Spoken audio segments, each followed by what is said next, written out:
Lundi,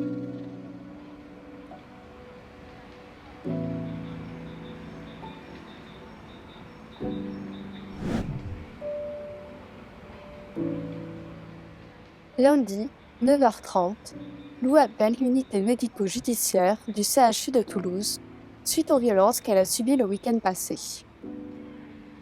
On lui donne rendez-vous pour 14h le jour même.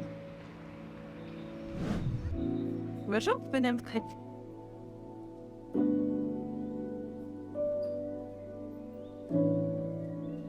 Allez, Andrea, c'est Lou, je vous en prie.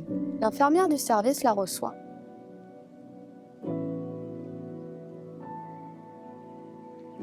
Je suis l'infirmière de l'unité. On va d'abord avoir un petit entretien ensemble pour résumer un petit peu ce qui vous arrive. Et ensuite, vous verrez le médecin et éventuellement la juriste. La consultation au sein de l'unité médico-judiciaire se déroule en 2 étapes. Dans un premier temps, une infirmière du service reçoit la victime pour constituer le dossier administratif et cibler la prise en charge. Elle lui explique ensuite le déroulement de la consultation médicale. Allez, pour l'instant. Merci.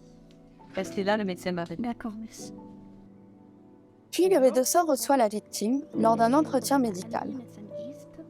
Il évalue les besoins en soins physiques et psychiques ainsi que le retentissement des violences.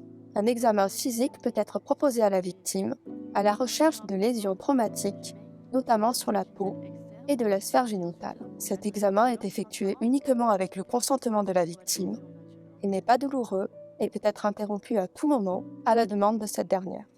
Tout au long de la consultation, le médecin explique à la victime les constatations qu'il a effectuées et lui propose une prise en charge spécifique. Il peut notamment lui proposer une contraception d'urgence et le traitement préventif de l'infection VIH. Le médecin peut également orienter la victime vers une prise en charge psychologique et juridique.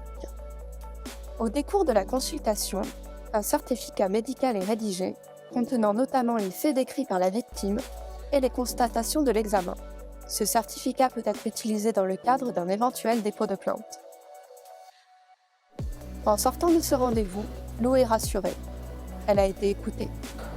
Elle a également pu prendre un rendez-vous gratuit avec un psychologue ainsi qu'avec un juriste de l'association France Victime 31. Cela l'aidera à prendre une décision quant à son dépôt de plainte.